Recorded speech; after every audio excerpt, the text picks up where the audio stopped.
The clippers whirred angrily against his scalp. Thick, gray hair fell to the cold marble floor of the courthouse hallway. The young police officer's rough hand held his head down, forcing him down, despite his helpless struggles. His other arm was held by his younger partner, who could only bow his head to avoid his eyes, a cowardly accomplice. "See? Much cleaner. Does it look like a prisoner about to have his picture taken?" Riley's loud, savage laughter echoed, tearing apart the solemn silence of this place, the very place where the humiliated man carried out his justice every day.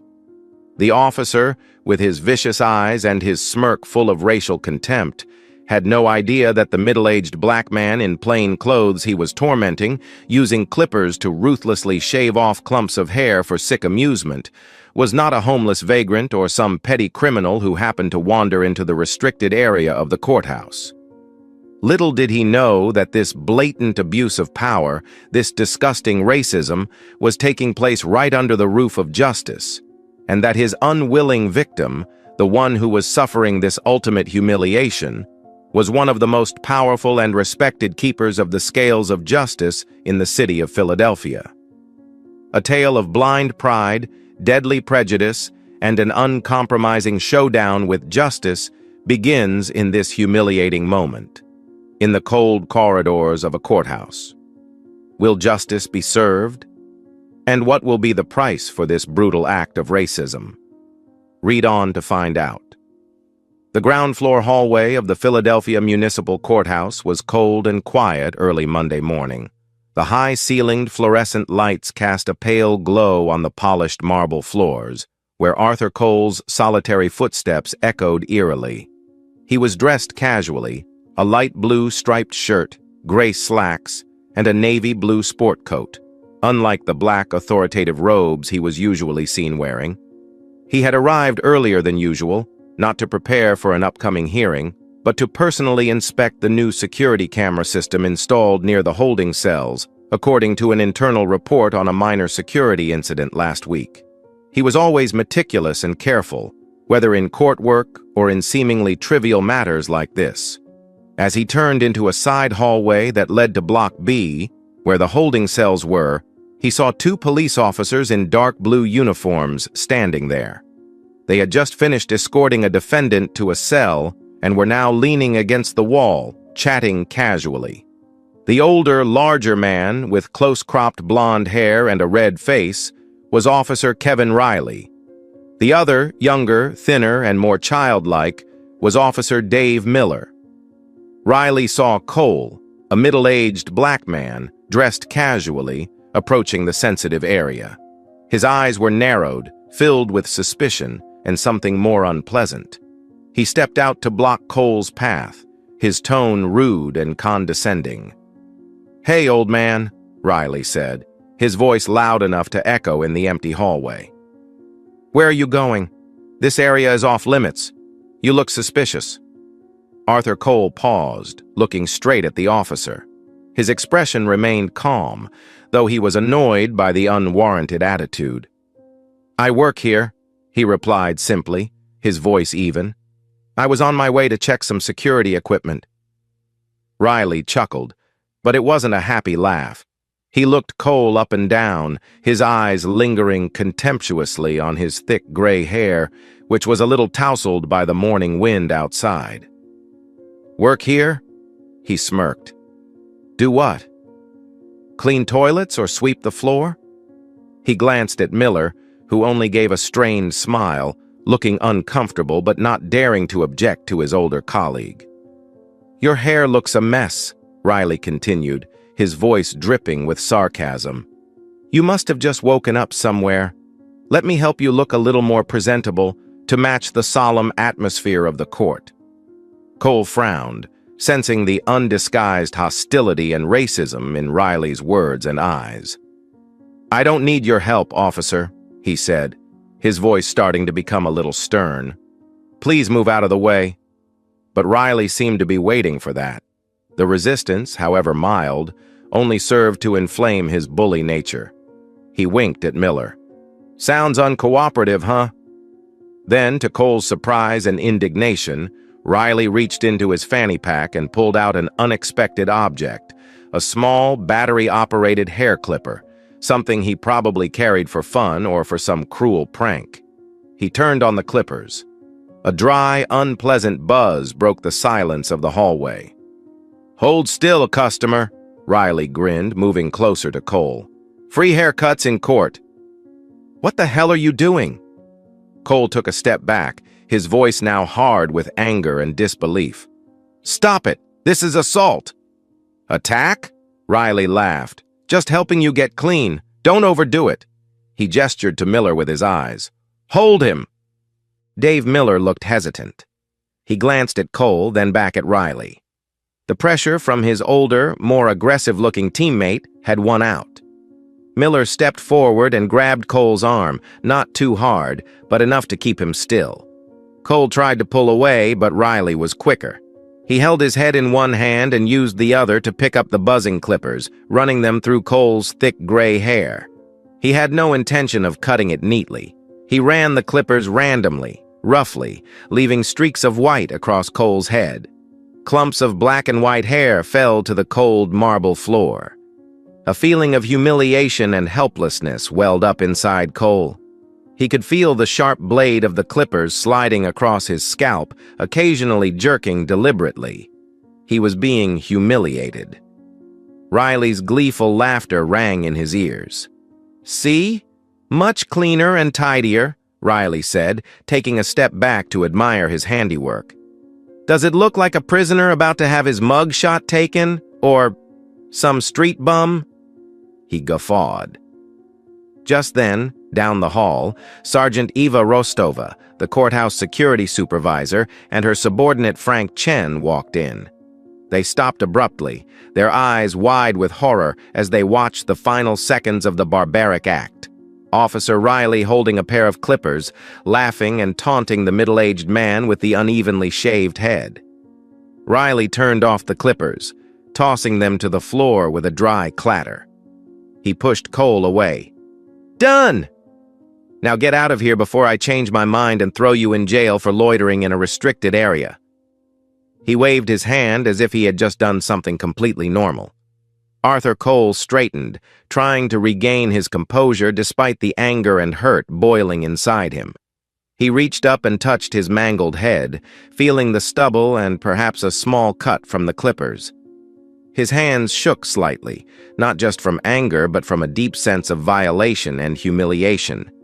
But his eyes, as they stared straight at Kevin Riley, held a cold, terrifying determination. "What are your names and numbers?" Cole's voice rang out, not loud but clear and authoritative, a far cry from the helpless victim he had been just seconds before. Riley, still in the smugness of a bully who'd just pulled off a cruel prank, smirked. "Officer Kevin Riley, badge number 714, he replied smugly. "And this is Officer Dave Miller, badge number 928. "What? Writing us a thank you note for giving you a makeover?" He laughed again, a laugh that now sounded harsh and disgusting. Miller stood beside him, his head bowed, avoiding Cole's gaze. Cole didn't respond to the taunt. He just stared into Riley's blue-gray eyes for a long moment, the cop's smile fading at the sight. Then he turned to Sergeant Rostova and Officer Chen, who were still standing frozen at the end of the hallway, their faces filled with shock and confusion. "Sergeant Rostova, Officer Chen," Cole called, his voice remaining strangely calm. "You two witnessed what just happened, didn't you?" Sergeant Rostova, a sturdy, middle-aged woman with years of courtroom experience, paled with anger and disbelief. She nodded firmly. "Yes, sir. We saw Officer Riley's final actions. We heard the clippers and the words." She looked at Riley with anger and contempt. Officer Frank Chen, a young Asian man, also nodded in confirmation, his face still showing shock. Cole nodded slightly. "Thank you both." Then he slowly pulled out his personal cell phone from his jacket pocket. It was a new smartphone, quite expensive looking, not the kind of phone a janitor or toilet cleaner would use. Riley and Miller looked at each other, their faces starting to show confusion. Who was this man? to be so calm after being humiliated. Who was he planning to call? Cole's fingers flew across the screen, dialing a number saved in his contacts. He raised the phone to his ear. When the other end answered, his voice had changed completely. It was no longer the voice of a civilian trying to stay calm after being attacked. Now it was the voice of a man in absolute power, cold, sharp, and unmistakable. "Judge Rodriguez's office. Please let me see the judge immediately." "Yes, tell Judge Cole to call. It's urgent." The two words Judge Cole echoed in the quiet hallway like a thunderclap. Kevin Riley and Dave Miller stood frozen like statues. Riley's face instantly changed from bewilderment to utter horror. His mouth dropped open, his eyes wide open as he stared at the man with the mangled hair in front of him. Miller took a step back reflexively, his face as white as paper, his legs trembling. Sergeant Rostova and Officer Chen could not hide their shock either. This man, the man they had just seen being shaved and mocked by Officer Riley with clippers, was the venerable Judge Arthur Cole, one of the most senior and respected judges in this court. Cole kept the phone to his ear, oblivious to the reactions of those around him. "Maria," he said, his voice cold but clear, addressing the judge directly by name. "I'm in the hallway near the ground floor detention area, Section B. There has been a serious assault and battery by Officer Kevin Riley, badge number 714, and Officer Dave Miller, badge number 928, of the Philadelphia Police Department." He paused for a second, glancing at the two petrified police officers. "I'm asking you to immediately notify Chief Michael Donovan and Chief of Internal Affairs, Captain Peterson. Have them on site within 30 minutes. Also, notify the entire courthouse security team to seal off the area to protect the scene. I want Sergeant Rostova and Officer Chen to remain here to testify." He ended the call, put the phone down, and turned to look at Riley and Miller. Kevin Riley's smug, aggressive, arrogant expression was gone. Instead, there was utter fear, panic written all over his face. Judge Cole?" Riley stuttered, his voice shaking, his knees almost buckling. Oh God, no way, you are really Judge Cole?" He stared at the judge's scraggly head, then down at the clippers lying on the floor like a piece of evidence. His face was pale, cold sweat pouring down his forehead. The terrible truth hit him like a hammer. He had not just assaulted a commoner, he had attacked, insulted, and humiliated a high-ranking judge in his own workplace in front of the very symbol of justice. Fear took over his mind. He began to beg, his words incoherent, his voice full of despair. "Judge, Your Honor, please forgive me. I didn't know. I really didn't know it was you. We were just joking. It was just a stupid joke, Your Honor. I didn't mean any harm. Please, I have a wife and children at home. Please don't ruin my life. I'm sorry. I'm so sorry. I'll do anything you want." He almost fell to his knees, clasping his hands in supplication. Dave Miller stood there, his face pale, his whole body shaking like a leaf, unable to say a word. He could only stare at Judge Cole, then at Riley, who was pleading miserably, his mind completely blank with fear. Judge Cole looked straight at Riley, his eyes showing no sympathy or wavering from his plea. "A joke?" he asked, his voice cold, each word a knife cutting into Riley's panic. "You call attacking a citizen without cause, using derogatory words based on the color of their skin, and deliberately humiliating them by brutally shaving their hair a joke, Officer Riley." His voice was hard, heavy with suppressed anger. "Your belated remorse now does not come from a realization that your actions were wrong and evil. It comes from fear when you realize that the person you just attacked and humiliated was a man in a position of authority. Such remorse is worthless." Judge Cole's words were an early indictment, freezing any further pleas from Riley. The cop realized that his stupid and cruel prank had just ended his career, and possibly his freedom. The air in the hallway was thick with tension and terror. Sergeant Rostova and Officer Chen stood at attention, keeping their distance, eyes fixed on the scene, ready to testify. Riley was still in a state of shock, his face drained of color, muttering nonsense. Miller stood rooted to the spot, trembling uncontrollably. Less than 20 minutes later, just as Judge Cole had ordered, hurried footsteps could be heard from the end of the hallway. Judge Maria Rodriguez, a powerful Hispanic woman with silver hair and piercing eyes, appeared first, followed by Sheriff Michael Donovan, a large man with a bushy mustache and a usually jovial face now hard with worry, and Captain Peterson, the chief of the Internal Affairs IA Division, a tall, thin black man in plain clothes, his expression stern and professional.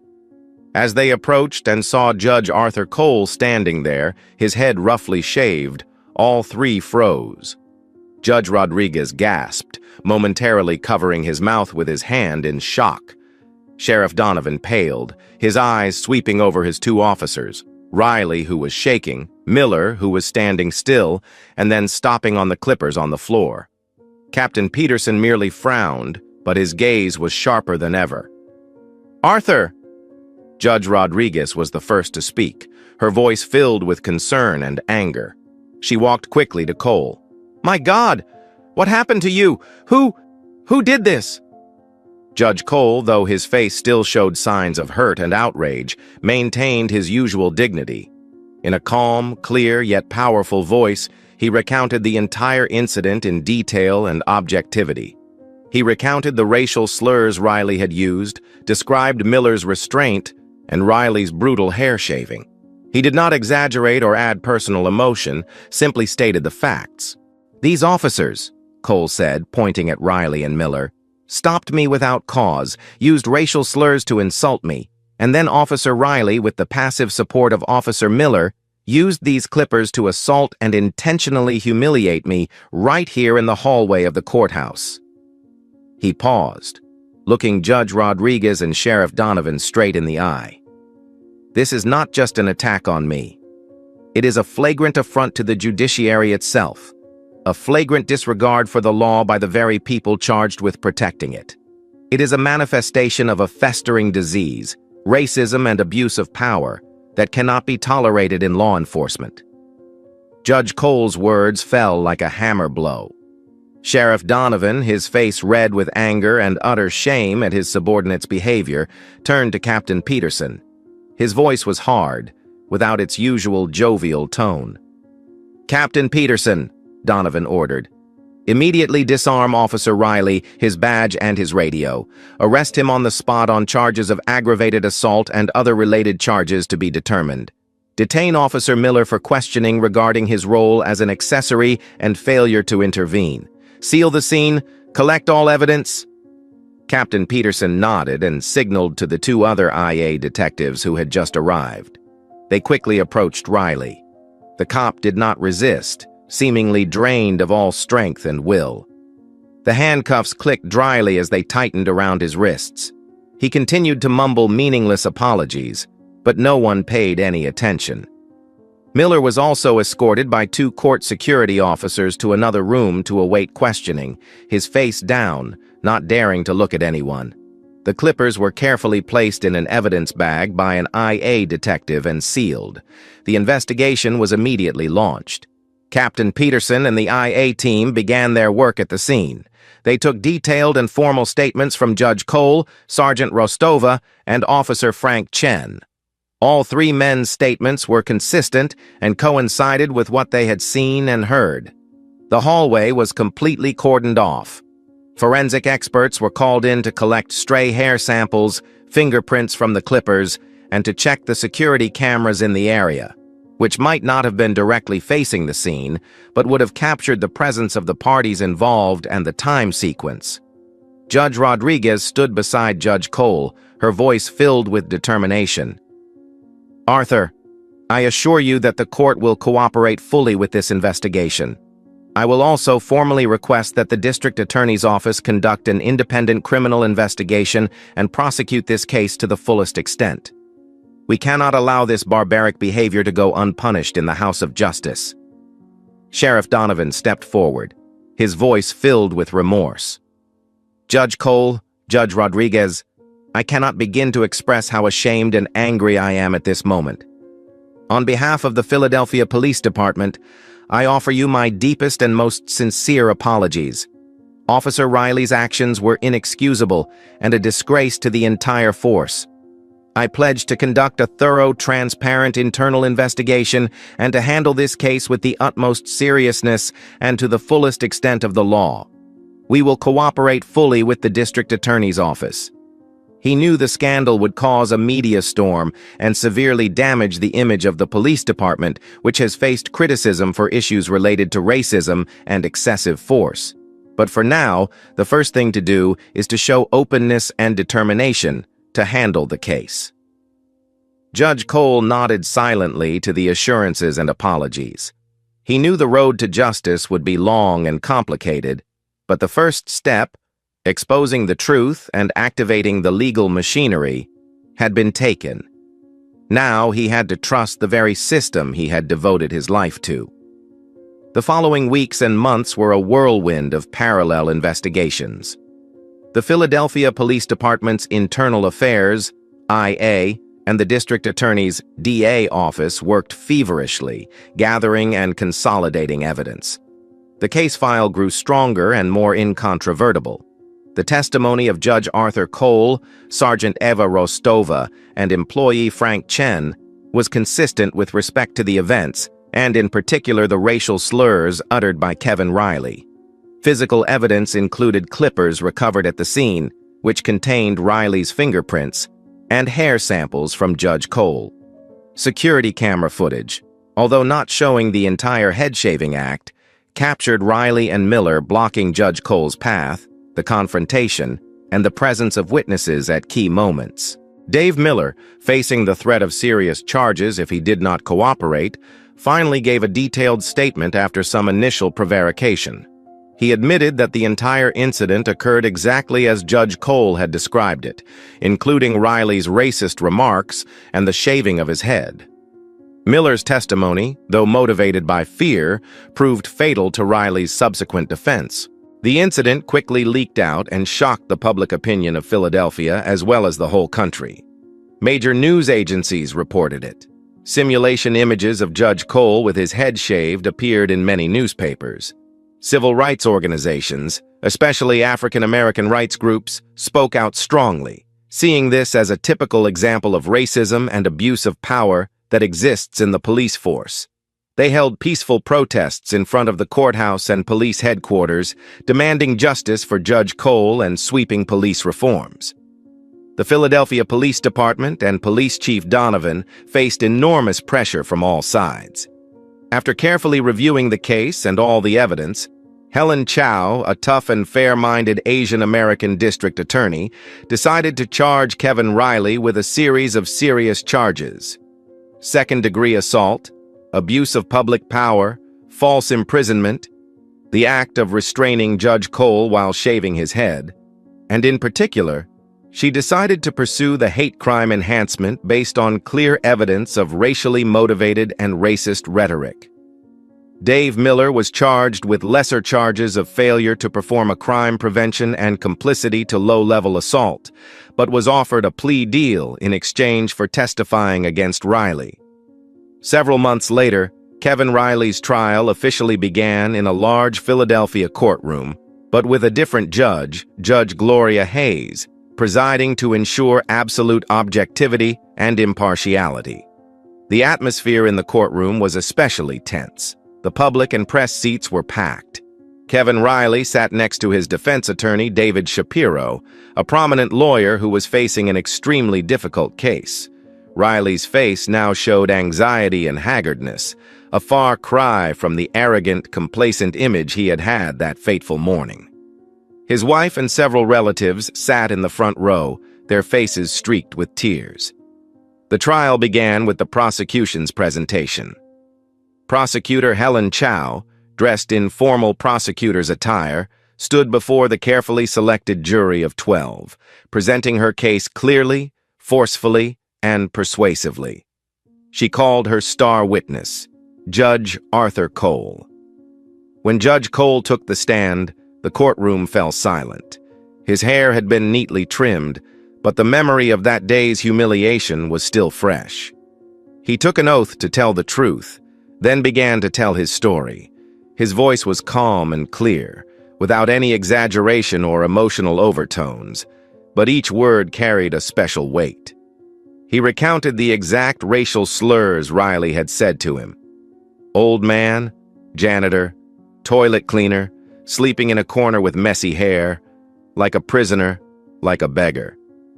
He described in detail how Miller held his arms, and Riley used clippers to roughly shave his head. He spoke of the humiliation, the powerlessness, the violation of his dignity. Finally, he stressed that this was not just a personal matter for him, but an attack on people's trust in the judicial system and equality before the law. His testimony lasted nearly an hour, without anyone in the courtroom making a sound. Next, Sergeant Rostova and Officer Chen took the stand. Their testimony matched what Judge Cole had presented, confirming that they heard the clippers, Riley's taunts, and saw the final act of shaving. Dave Miller's testimony, as part of his plea agreement, was also presented in court, admitting to all of Riley's wrongdoing and his role as an accomplice. The prosecution also presented relevant security camera footage and presented physical evidence, including the clippers and forensic results.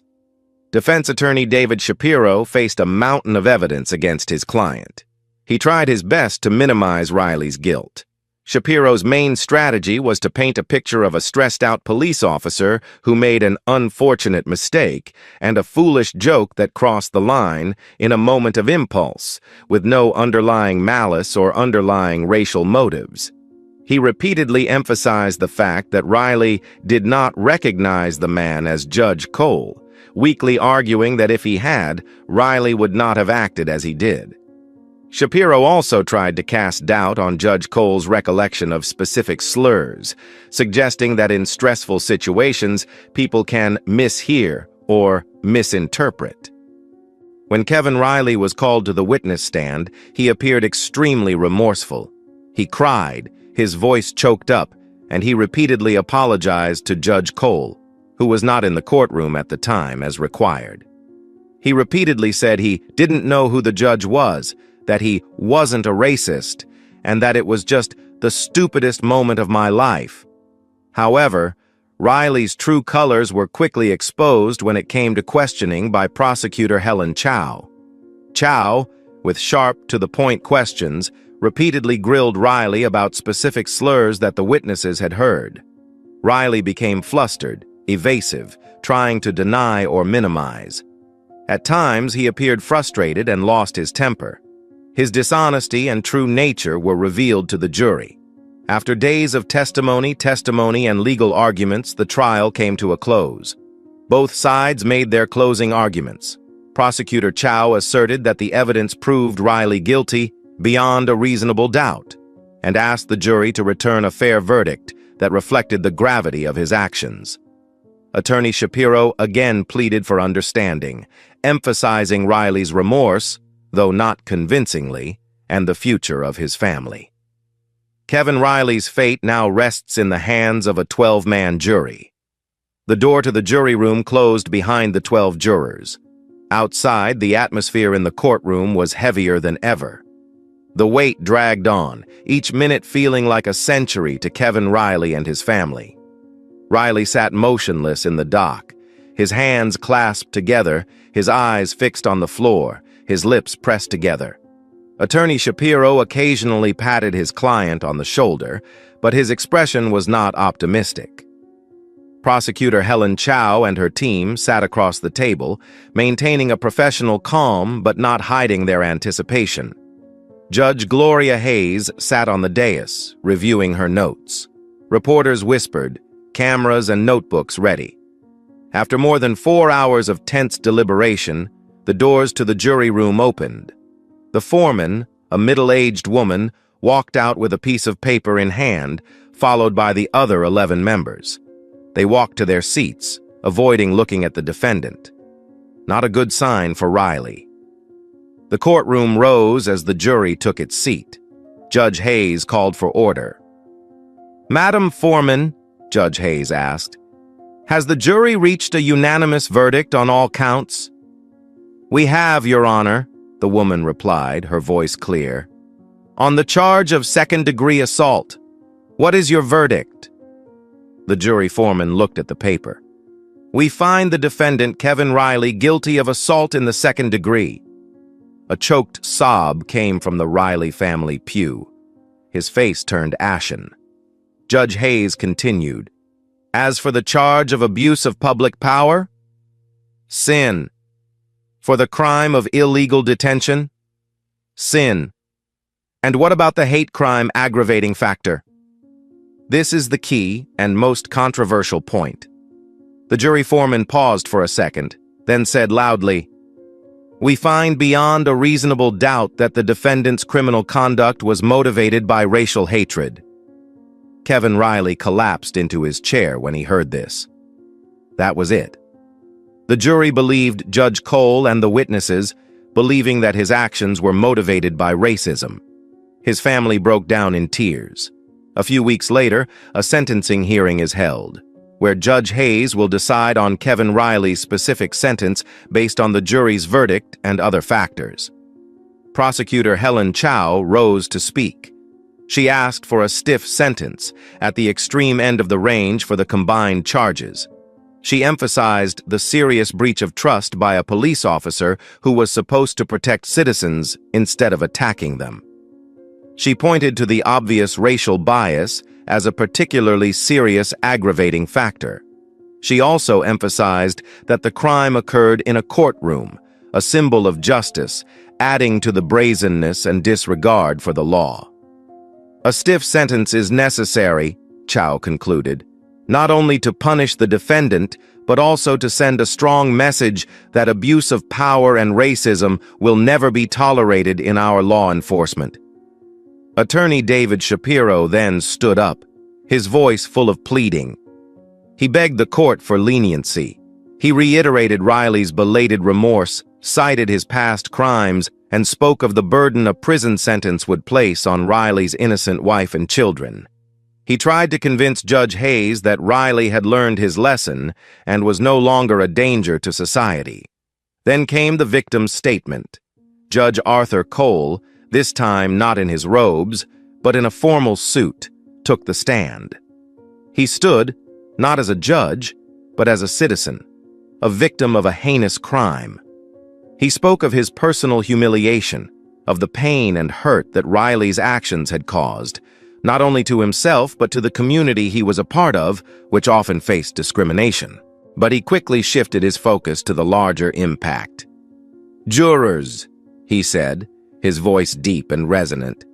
"Former Officer Kevin Riley's actions that morning were more than just shaving my hair. That action, clearly motivated by racism, was an attempt to shave away a man's dignity, to shave away his belief in the fairness and equality of the very system he was sworn to protect. It was a painful reminder of the persistence of prejudice and hate." He looked straight ahead. The sentence handed down today is not just for Kevin Riley. It must be a resounding statement that no one, no matter what badge or title, is above the law. It must be a clear statement that racism and abuse of power have no place in this temple of justice or anywhere else in our civilized society. I do not seek revenge. I seek justice. Justice for me, and justice for all who believe in the promise of a just and equitable society. Judge Cole's remarks caused a stir in the courtroom. Finally, Judge Gloria Hayes delivered her verdict. She looked straight at Kevin Riley, who stood before her, head bowed. Her voice was stern and uncompromising. "Kevin Riley," she began, "a jury has found you guilty of assault in the second degree, abuse of public power, false imprisonment, and that your actions were motivated by racial hatred. You, as a police officer, entrusted with the responsibility to protect and serve the community, attacked and humiliated a citizen simply because of the color of his skin. You did it right here in this courthouse, where people seek justice, truth, and safety." She paused, letting her words sink in. Your actions were a blatant betrayal of the public trust. You have dishonored the badge you once bore. You have caused profound harm not only to your immediate victim, Judge Arthur Cole, but to the community as a whole, and have eroded confidence in law enforcement. The racial element of your conduct is particularly abhorrent and intolerable. Given the serious nature of the incident, the blatant abuse of power, the obvious hate motive, and the need for a deterrent sentence, the court sentences the defendant Kevin Riley to... The whole courtroom held its breath. A 5-year sentence in Pennsylvania State Prison. 5 years. A substantial sentence reflecting the seriousness of the crime. Kevin Riley collapsed as he heard the verdict. 2 sheriff's deputies immediately stepped forward to hold him. His wife's sobs echoed from the back seat. He was handcuffed and led out of the courtroom in heavy silence, ending a dark chapter in the history of the Philadelphia Police Department. As for Dave Miller, as part of his plea deal and testimony against Riley, he received a much lighter sentence than he had previously received. 3 years of probation, community service, and a permanent discharge from the police force, never to be allowed to work in law enforcement again. Justice, though belated and painful, was finally served. Kevin Riley's 5-year sentence resonated not just in Philadelphia, but across the country. News coverage focused on the powerful message the court sent. Abuse of power and racism in police ranks would not be tolerated and would be severely punished. The case became a case study in discussions about police reform and accountability. Facing public pressure and severe damage to its reputation, the Philadelphia Police Department was forced to announce a series of reforms. These included tightening its hiring process to weed out candidates who exhibited bias, increasing mandatory training on anti-bias, cross-cultural communication skills, and de-escalation techniques. The system for monitoring officer conduct and handling citizen complaints was also overhauled to make it more transparent and effective. Police Chief Michael Donovan, despite facing calls for his resignation, ultimately retained his position thanks to his strong commitment to change and efforts to restore community trust. Within the African American community and civil rights activists, the verdict was hailed as a major victory, a significant step forward in the ongoing fight for justice and equality. While it was widely understood that this was an isolated incident and that the fight against systemic racism was far from over, the fact that a police officer had been held criminally accountable for his racist behavior provided a glimmer of hope and reinforced the belief that their voices could make a difference. A few weeks after the sentencing hearing, life in the Philadelphia Municipal Courthouse slowly returned to normal. In his familiar courtroom, Judge Arthur Cole sat presiding in his formal black robes. His gray hair had grown back, hiding the marks of the attack months earlier. His expression was as calm, dignified, and impartial as ever, as if nothing had happened. But those who knew him, his colleagues and court staff, noticed a subtle change. His eyes seemed deeper, his voice was still warm but sometimes contained a stronger determination. That painful incident certainly left an invisible scar on his soul, but it did not break him. On the contrary, it seemed to strengthen his iron determination to protect justice, protect the truth, and especially protect human dignity from the position of power he held. He looked down at the courtroom below, where lawyers were preparing for their next case, where defendants were awaiting their fate, where court staff were diligently working, and where the public was watching the work of the judiciary. He knew that the fight for a fair and equal society was still there, full of challenges and difficulties, but he also knew that each person, in his or her place, could contribute to that fight. Judge Arthur Cole lifted his small wooden gavel. He tapped it lightly on the table. The click was clear and decisive, cutting through the murmurs in the courtroom. "Next session," he announced, his voice booming and authoritative. The familiar sound of the gavel, a symbol of judicial power, today seemed to have a deeper meaning. It was not only the sound that started a trial, but also an affirmation of the resilience of justice, of human dignity, that cannot be trampled on, and of the belief that even after the darkest storms, the light of truth and reason will eventually prevail. A sense of satisfaction and faith in justice, however fragile, was rekindled in the hearts of those who witnessed and followed the story. Thank you for taking the time to listen to this story. If you like this content, please click like and subscribe to the channel so you don't miss the next meaningful stories, because tomorrow we will have another meaningful story for you.